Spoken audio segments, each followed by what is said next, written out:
आबकारी नीति की सीबीआई जांच का ऐलान किया हुआ, आर पार की जंग छिड़ गई। बीजेपी जहां नई नीति के जरिए शराब माफियाओं को फायदा पहुंचाने का आप पर आरोप लगा रही है, वहीं दिल्ली सरकार हर आरोपों को झूठा बता रही है। दावे दोनों ओर से किए जा रहे हैं, आरोपों का दौर भी जारी है और इन सब के बीच नई आबकारी नीति पर दिल्ली में सियासी घमासान की पूरी तैयारी है। यह रिपोर्ट देखिए।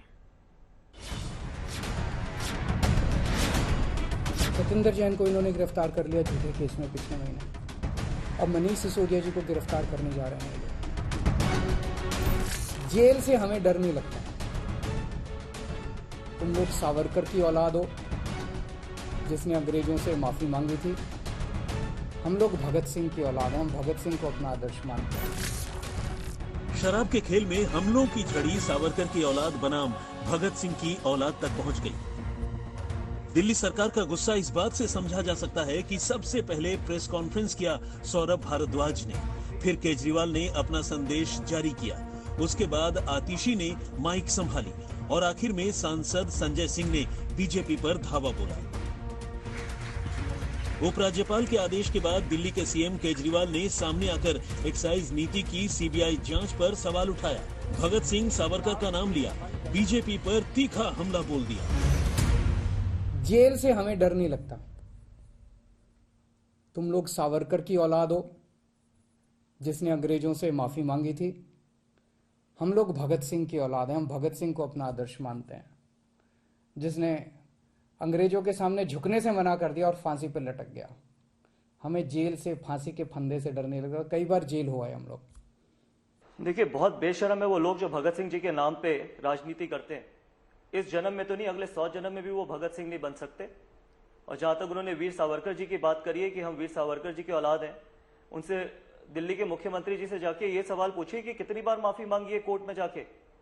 कम से कम घर में कोई तो शीशा होगा जहां पर अपनी शक्ल देखते होंगे। कितनी बार माफी मांगी है पहले और कितनी बार आगे जाके माफी मांगेंगे।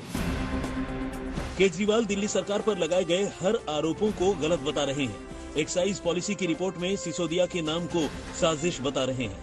केजरीवाल का दावा है कि सत्येंद्र जैन के बाद अब सिसोदिया को गिरफ्तार करने की तैयारी है और इसीलिए झूठे आरोपों का जाल बुना जा रहा है। सिसोदिया को फंसाने के लिए साजिश वाला प्लान बनाया जा रहा है। तो 3-4 महीने पहले जब इनके लोगों ने मुझे बताया कि मनीष जी को गिरफ्तार करने वाले हैं, मैंने कहा मनीष ने क्या कर दिया, क्या केस है? तो उन्होंने बताया अभी कोई केस नहीं है, कुछ मिला नहीं है, ढूंढ रहे हैं, कुछ बना रहे हैं। तो अब हमारे देश के अंदर एक नया सिस्टम लागू किया गया है। पहले यह तय किया जाता है कि किस आदमी को जेल भेजना है और फिर उसके खिलाफ एक मनगढ़ंत झूठा केस बनाया जाता है और उसे जबरदस्ती जेल भेजा जाता है। दिल्ली सरकार की एक्साइज नीति को लेकर नया दंगल छिड़ा। केजरीवाल के हमलों के बाद विवाद आगे बढ़ा तो बीजेपी ने केजरीवाल के हर दावे को झूठा बताया। वहीं आम आदमी पार्टी ने मुनाफे का हिसाब गिनाया। देखिए, एक मंत्री जेल में, दूसरे जाने की तैयारी में और तीसरा जो सिंगापुर जाना चाहता है वो खालिस्तानियों की एंट्री करवाना चाहता है। तो खालिस्तानी ठेकेदार ये अपने आप को दिल्ली का बेटा कहते थे कि जब कोविड के समय जब ठेके खोले थे, जब बड़ी बड़ी लंबी लाइनें लगाई थी, जब शराब बेच रहे थे, तो सिर्फ यही नीयत थी कि अपने जो लिकर माफिया है उसको किस तरीके से अनड्यू एडवांटेजेस दी जा सकती थी। तो इस तरीके का ये आम आदमी है। जिस एक्साइज पॉलिसी में भ्रष्टाचार की बात आप कर रहे हैं, शर्म आनी चाहिए भारतीय जनता पार्टी को। 1300 करोड़ रुपए का मुनाफा 4 महीने में उस एक्साइज पॉलिसी से दिल्ली सरकार को हुआ है। 1300 करोड़ रुपए का फायदा। तो झूठे बेबुनियाद मनगढ़ंत केस बना के कॉमेडी करना है भाजपाइयों को तो करो। एक्साइज नीति पर एलजी के आदेश के बाद दिल्ली के डिप्टी सीएम मनीष सिसोदिया जांच के दायरे में आ गए हैं। बीजेपी केजरीवाल पर मंत्रियों के जरिए भ्रष्टाचार करने का आरोप लगा रही है। वहीं आम आदमी पार्टी सिसोदिया की उपलब्धियां गिनाकर उन्हें पाक साफ बता रही है।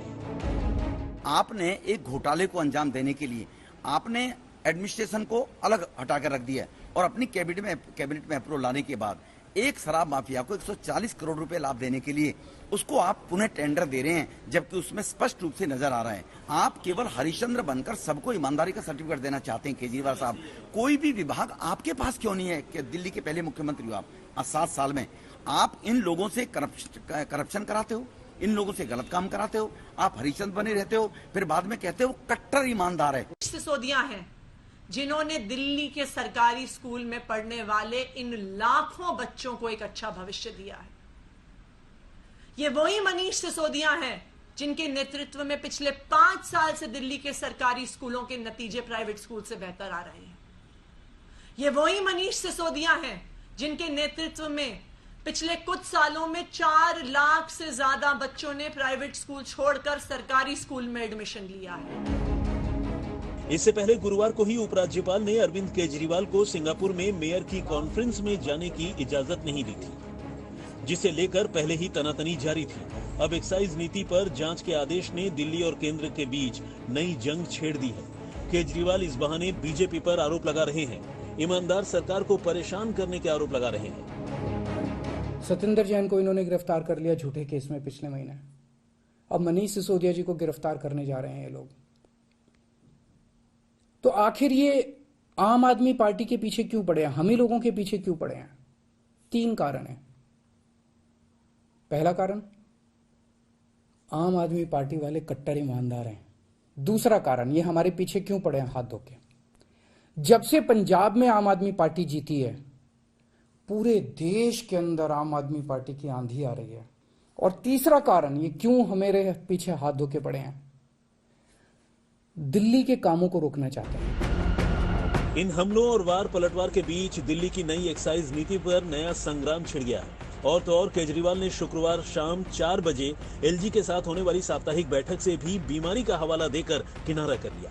हिमाचल और गुजरात को देखते हुए ये रण अभी बढ़ना तय माना जा रहा है। दिल्ली से कुमार कृणाल के साथ आज तक ब्यूरो। दरअसल पिछले साल नवंबर महीने में दिल्ली सरकार आबकारी नीति लेकर आई, तब भी इसका विरोध हुआ, लेकिन विरोध से बढ़कर यह लड़ाई अब भ्रष्टाचार के आरोपों तक पहुंच गई है। मुख्य सचिव की रिपोर्ट के बाद उपराज्यपाल ने बड़ा एक्शन लिया है।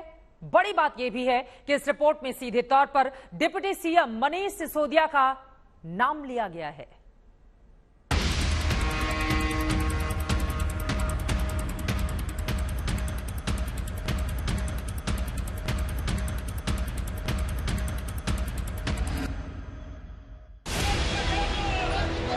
नवंबर 2021 में दिल्ली में नई आबकारी नीति लागू हुई तो जमकर विरोध हुआ।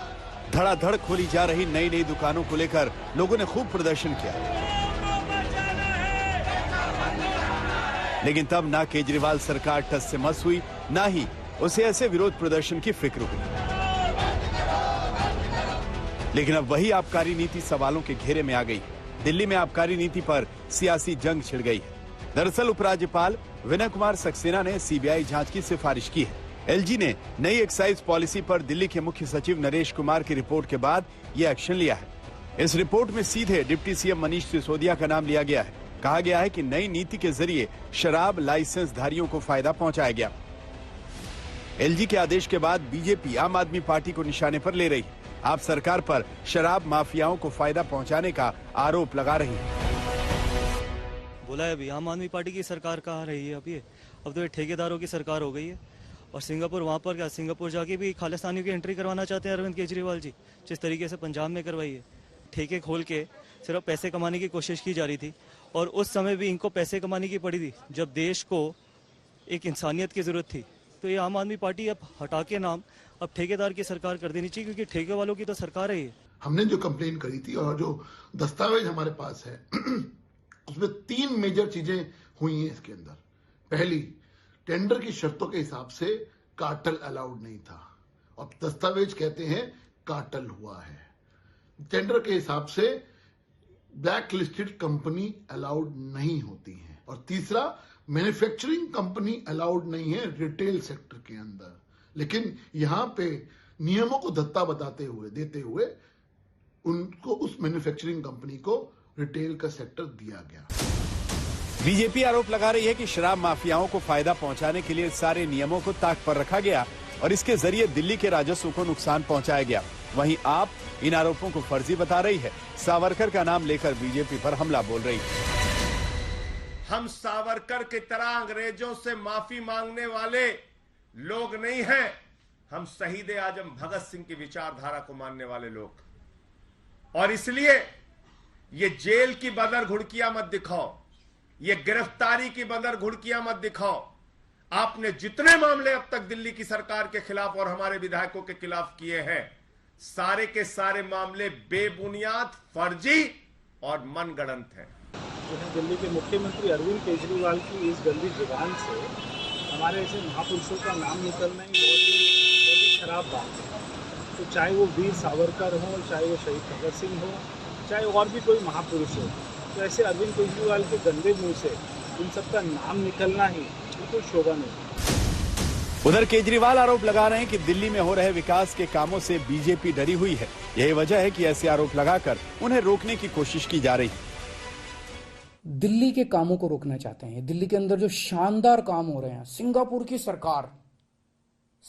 की सरकार पूरे दुनिया के मेयर बुलाए उन्होंने, और केजरीवाल को बुलाया कि आके इनको जरा सा सिखाओ कि आप दिल्ली में क्या काम कर रहे हो। इससे बड़ी गर्व की बात क्या हो सकती है। दिल्ली के कामों की पूरी दुनिया में चर्चा हो रही है। ट्रंप साहब की वाइफ आई थी, वो हमारे स्कूल देखने जाती हैं। ये हमारे दिल्ली के कामों को रोकना चाहते हैं।